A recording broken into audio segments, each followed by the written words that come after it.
the opening question, and this is a question for each and every one of you, no matter where you are on your journey, and that question is, why did you train to become a counsellor? And we're going to be coming back to that very question because it is all important for what we have to share with you today.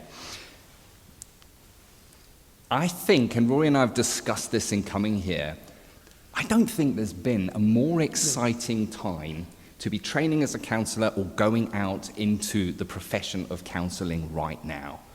It is really, really exciting. And two things that show themselves as making this so exciting. Number one is the need. There is a massive need. There is a tsunami of need that is heading our way. There is already a big need, and it's going to only get greater for the skills that you are learning and studying. And secondly, if you look to business models, they speak about supply and demand. When there is great demand, there is an increase in supply, and that supply is the skills that you are studying to go out with. And with the new technologies that are arising now, it opens up so much opportunity for counsellors that are willing to kind of adapt the technologies, and we'll be kind of touching on what that might look like as we go forward. Next one, thank you, Rory. So I want to share the genesis of being here very, very quickly before we even introduce ourselves formally. I got an email that came through our team, and it was from Susie Clarkson, and it was an invite to come and speak here today. And I didn't have to think whether it was a yes or a no. I instantly knew it was a yes. And we get a lot of requests, don't we, Rory? We get a lot of requests. It was an instant yes. And the reason I knew that it was an instant yes is because it matched our why. It matched the reason of why we do what we do. There was a big tick that showed this was the right thing to do. And I'll get a bit more into detail about what that looks like in a moment. For those of you that don't know Counselling Tutor, Rory and I started that in 2014. We were tutors, we were teaching together, we recognized that our students had some challenges with certain theories and certain learning within counselling. Yep. And Rory had an uncanny knack to be able to take really complex theory and put it into a really easy to understand language. We call it the secret sauce. We do. Yes. We do, yes. Just by being yourself, you kind of bring that over. It's the only way I could understand it, so I just taught others the same. And we made the first resources that we shared for our very own students with what they were struggling with. And we're now about to turn 10 years old in Counselling Tutor. We now have a team of 20 working with Counselling Tutor, and we deliver certified training and CPD to counsellors all over the world using technology. And we're making a difference, a big difference, which I'll get onto in a moment. Can you get onto the next one? That picture there is the best I could find. There's according to where I got the picture from, there's 25,000 people in that audience. So if you look at each one of those people, and Counselling Tutor ended our 5-year mission in 2023, and our mission was to reach out and touch 25,000 counsellors and help them to use technology to be able to better their service to their clients. That's the amount of counsellors that have been touched by that. And what we understand and know is that each one of those counsellors will see a number of clients, and they will make a difference at that client level. Can you go to the next one for me? We call this the golden ripple effect, and I think it's the most important thing we do in this healing profession, I guess, Rory. Absolutely. Is we make a difference in somebody's life.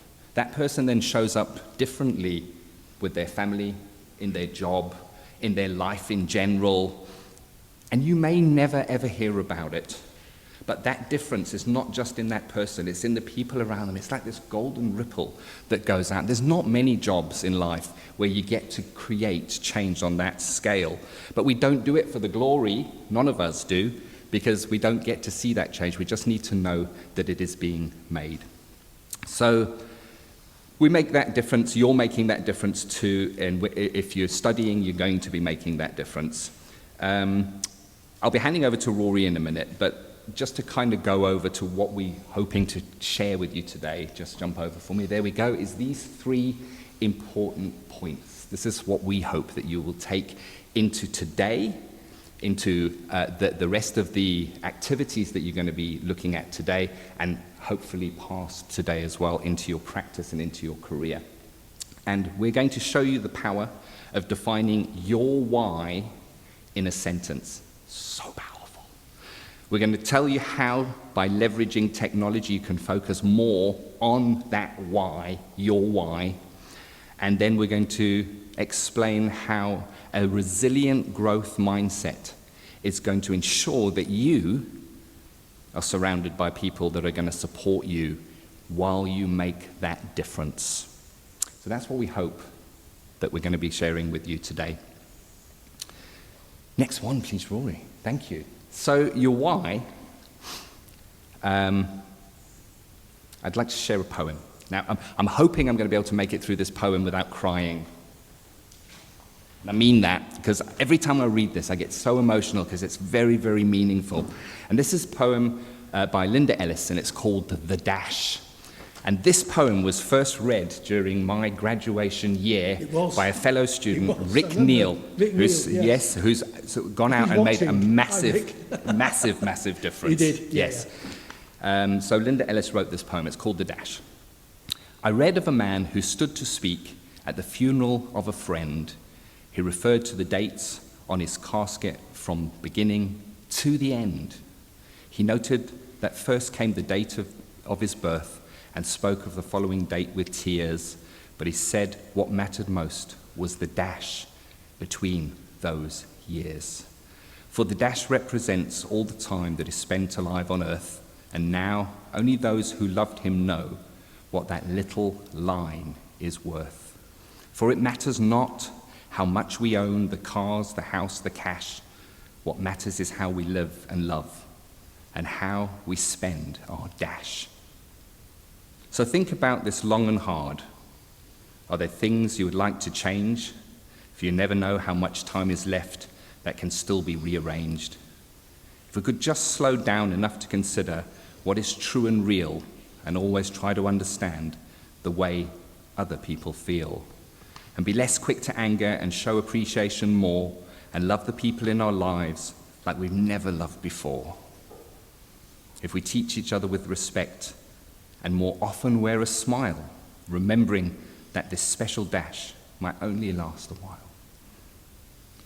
So when your eulogy is being read with your life's actions to rehash, would you be proud of the things they say about how you spent your dash? Such a powerful poem. It really is. It speaks about somebody's why. So,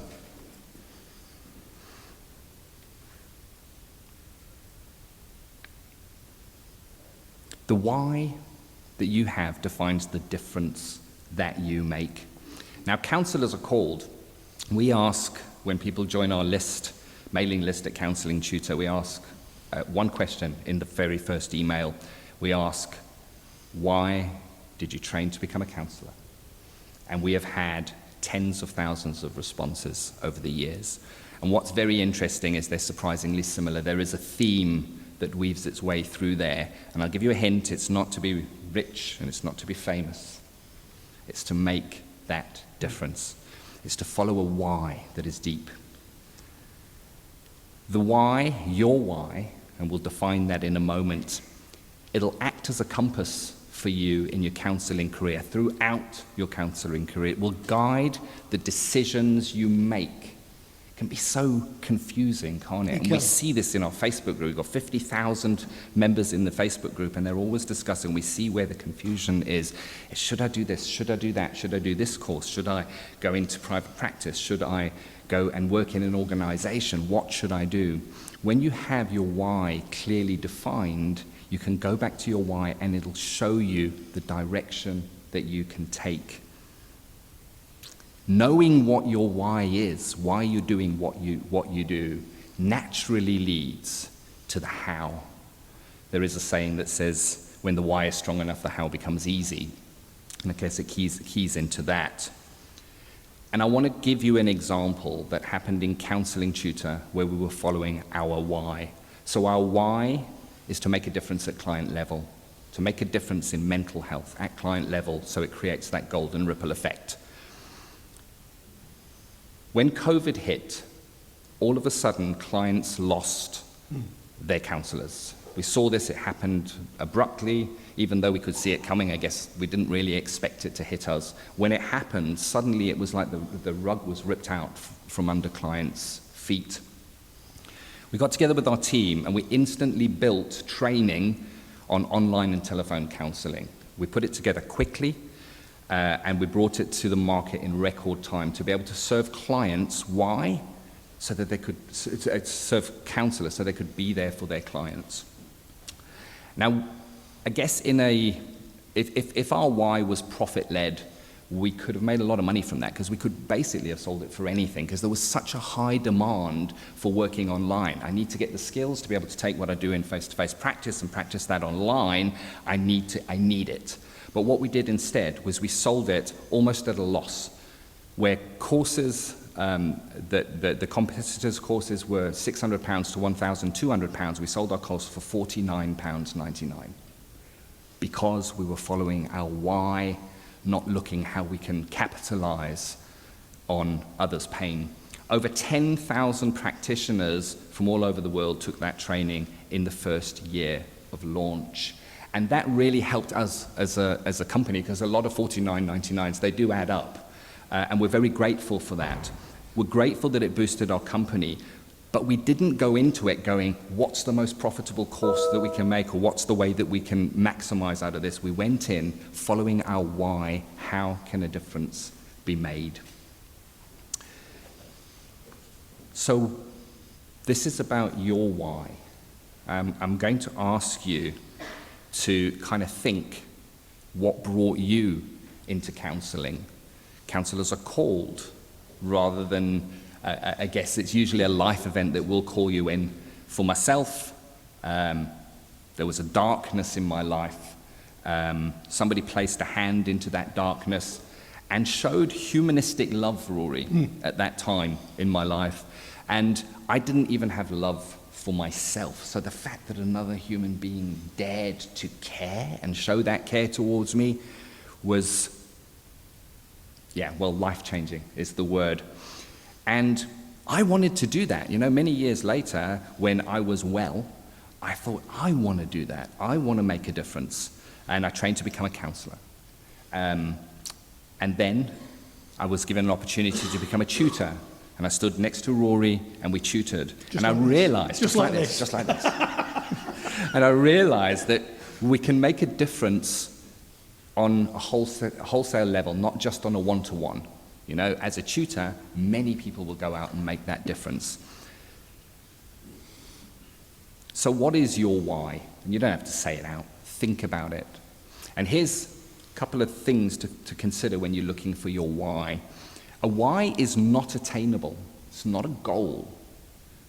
It's like a guiding star. It's like that North Star. So you don't get to a point where you'd never go, right, well, we've made a difference now, that's it, thank you very much, off we go. It's never going to happen. There is always more difference to be made. A why is never reached. It is always guiding you forward. It's a journey, not a destination. I like that, Rory. It is a journey and not a destination. And think of it as like your guiding star. And if you go off track, and I often do, and we do within our company as well, the first thing we do is we take out our why and we look at it again. Why are we doing this? And you can ask, does the action I'm doing or the decision I'm making now bring me closer or further away to my why? And it helps guide that light. And if you want to make your why super powerful, write it down with an I am statement. I am making a difference. Make it clear, make it short, make it easy to understand for yourself, and read it often. Because it's helpful and it will guide you, but also times get tough. Times get tough. You know, if you're nearing the end of your studies to become a counsellor and you look back to the beginning of that and you look at your journey, you're going to recognize there were times that were tough. times that were tough. As you graduate now and go forward, whether you go into a career in counselling that's in an organisation, or whether you're going to private practice, or if you're going to any of the niches, tough times will come. It's a guarantee. Life will remain life. And sometimes it's but you said, and it's not fair because I don't have and we all did this, and we all decided that, and we could have done it that way. And when times get tough and you get frustrated, and you need something to remind you of why we carry on, go back and look at your why. Because when you look at your why, you will see its power, specifically in that place of challenge, because all challenges pale into insignificance when your why is strong. It's the reason that you're here. It's the reason why you're studying to become a counsellor or are a counsellor. So today you're going to see some presentations, you're going to speak to some peers, you're going to maybe take part in some panel discussions and ask some questions. Maybe think about what your career might look like as you go forward. And I would like to issue this light challenge. Take a lens of what your why is, because I bet you can already think of it in your head right now in a sentence. Your I am, your why. And look at everything you hear today and everything you do today through that lens and see how it makes you feel, what that does for you. One of our learning points, of the 3 learning points that we put up, was about surrounding yourself with the right people who empower you and enthuse you. And it's so important because it helps you reach your why. And I'm fortunate now to introduce a man who empowers and enthuses me. Rory was my tutor. So I'm so grateful to be able to stand next to him and have been taught next to him. Rory is the co-founder of Counselling Tutor, and I can think of nobody better to speak to you about leveraging technology in service of your clients. So you've got your why. How do you now use technology to make that big? And in 2015, Rory won the Pearson Teaching Awards. It was the Silver Plato Award for Outstanding Use of Technology in Education.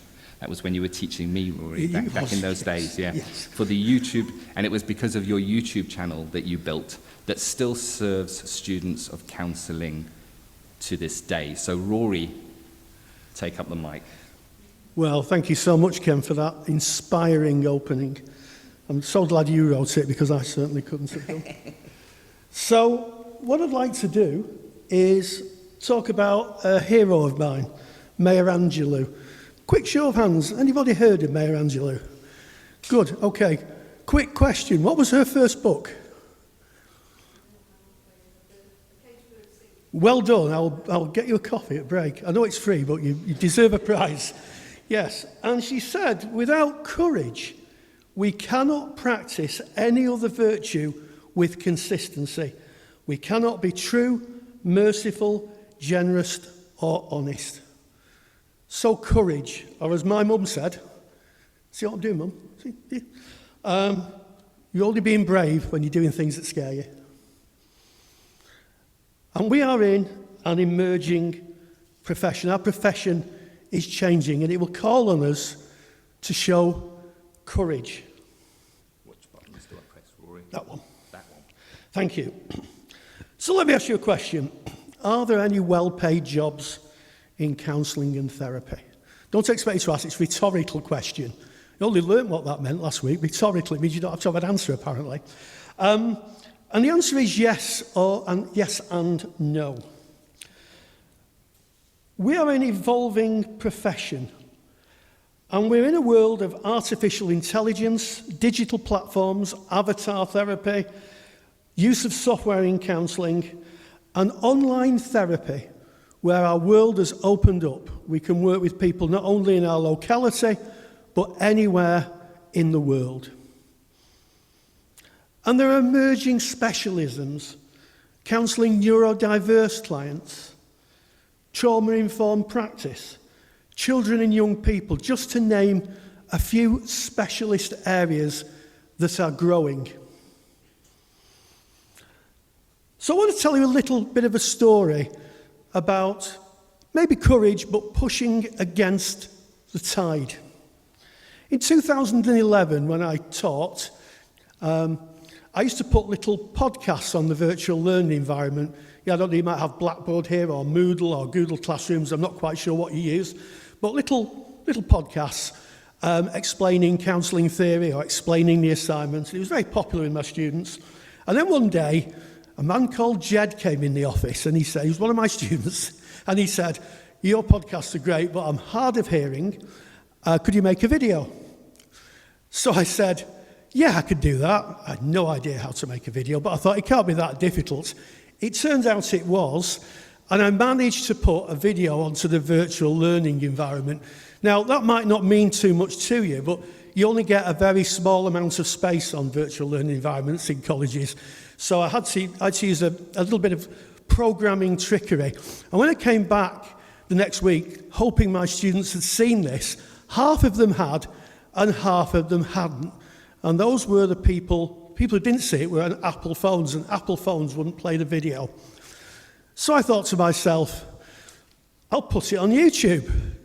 I'd found YouTube. It was a bit of a niche thing. It was dancing cats and singing parrots. Yeah, it wasn't what it is now. It was all sorts of very interesting things.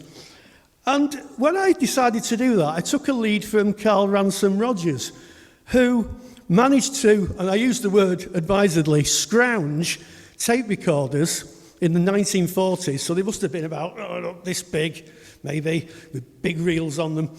And his students would record their counselling skills with their clients, and then they'd come back and analyse them. So I knew I was in good company. I knew that if Rogers did it, I couldn't go too far wrong.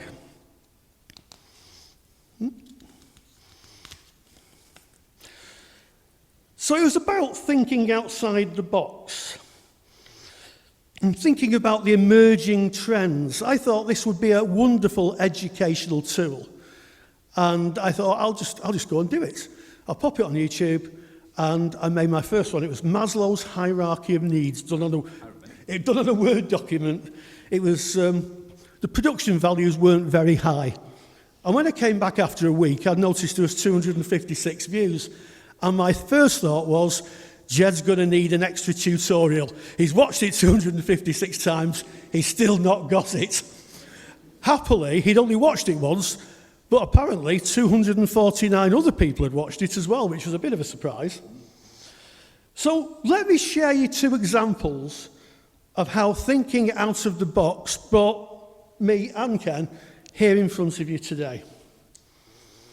So when I put my YouTube idea out to my colleagues, I got some interesting reactions. Some were very supportive. Oh, that's really, really good idea, Rory. Some struggled to understand how the videos link to pedagogy. In other words, how are you going to teach using the videos? Shouldn't you really be doing it like this, with that, with these guys? And some were critical, remarking that my action were against the college policies, which they were. And one colleague actually accused me of dumbing down education. So there you have it. I did it all on my own. I dumbed down education all on my own. And after a few months, I had about 10 videos, and they seemed to be doing well. And I received a call from the principal's office. So it wasn't an email, it was a call from the principal's PA. Can you see the principal immediately? So not for the first time in my life, I found myself outside the headmaster's office again. I know. And I went into his office, I was ushered. And I sat in front of the principal, and he said to me, I hear you've got a YouTube channel. And I went, you hear correctly, I have, it's true. And he said, why? And I shared my why. I said, I think there's an opportunity to expand students' learning outside the classroom, and them to be able to revise and to be able to understand theory in their own time. I've extended my tuition hours. And to my surprise, both the principal and the leadership team were incredibly supportive, because they understood that the world of education was changing and that technology was going to be leading the way of that change. So in 2015, I was ushered into another office. There was quite a lot of ushering through this period. I spent a lot of time being, can you come into this office, Rory? And can you come into this office? And they said, we're going to put you up for a Pearson Teaching Award. So I said, I don't know what that is, but thank you very much. And they put me through, and I didn't think anything of it, and the weeks went by, and then my manager rushed in one day. She said, we've got people from Pearson coming. I said, oh, very nice. Why? Well, they're coming to see you teach. Great, okay. And then I put one and one together and realised it was part of this awards. And I did a teach using technology, and as they walked out, they said, congratulations, you've won a Silver Plato Award. So I said, ta very much, thank you. Very nice. And I had to go to London. I didn't realise this was part of it. I had to go to London, be on the television. Britain's Classroom Heroes, anybody heard of it? No, not many people have. It's on a Sunday. But I was on the TV, a little bit, my ear. I think my ear was. And I won a silver award for Plato. But more importantly, I was able not only to help my students, but students in general. I had become able to teach students from other areas of the world, which I thought was kind of neat. And they will be able to pass their exams and be of service to others. And I get emails regularly saying, oh, you have videos, Rory, thank you so much. And your podcasts, I've been able to pass my course. In fact, a couple of people have said some very kind words today. Thank you very much wherever you are. Thank you. So the lesson I learned from this is sometimes you have to take calculated risks and push your thinking forward. If you believe what you are doing is being of service to others, you've got to take a risk. And a big risk we took in the pandemic. Now, Ken's already alluded to the online and telephone course that we built. What is little known is that we had a discussion with a professional body who will remain nameless. And we said, this is what we've done. And they said, oh, you've got to have 3,000-word essays. You've got to have more formative assessments. And we're saying, no, this is an emergency. Look out of the window.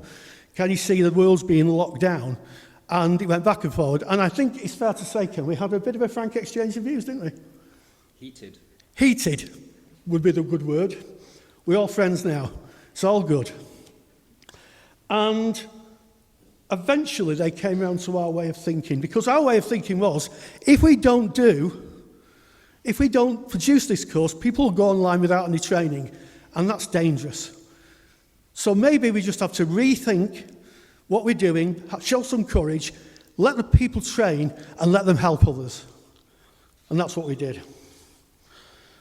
So the other lesson learned was stick to your principles, even when dealing with people or organisations that don't agree with you.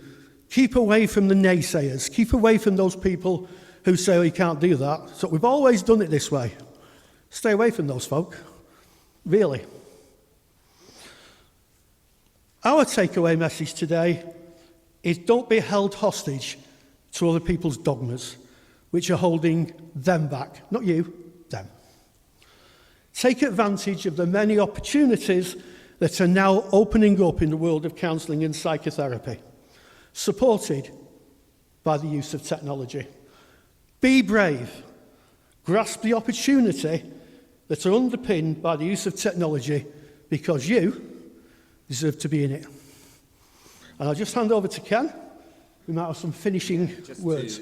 In our last minutes as we go out here, when you look out into the world of counselling right now, into the profession, you're going to hear there's no work in counselling, you can't get a job in counselling, it's not fair, counsellors have to work for little money or no money and have to do placements. You will similarly hear people going, I've got a great practice, I've got a thriving practice, I'm running a waiting list, I can't... I'll give you an example of that. I was on a Facebook group yesterday, and there was someone saying, have you noticed how quiet it is? Not a lot of clients. And someone said, oh, my waiting list, I've got a waiting list, I'm jam-packed with clients. And the person said, how come? And they said, well, I've got a niche. What's your niche? And the person came up and said, I work with neurodiverse humans. Yeah, there's the example of it. Choose where you listen, choose what you consume, because we become what we consume. We see the world through our frame of reference from what we consume, and we become the sum of the 5 people we listen to and spend the most time looking to and listening to. We're done. Yeah, well, that'll be great. That'll be Define great. your why in a sentence and filter what you do through that. It will always guide you. Leverage technology. There's a lot of it out there. Just look. It's easy to learn. If you're missing a skill, you can bridge it with cheap, easily available technology and create a growth and abundant mindset by choosing the people you share your time with carefully. Thank you very much. Thank you.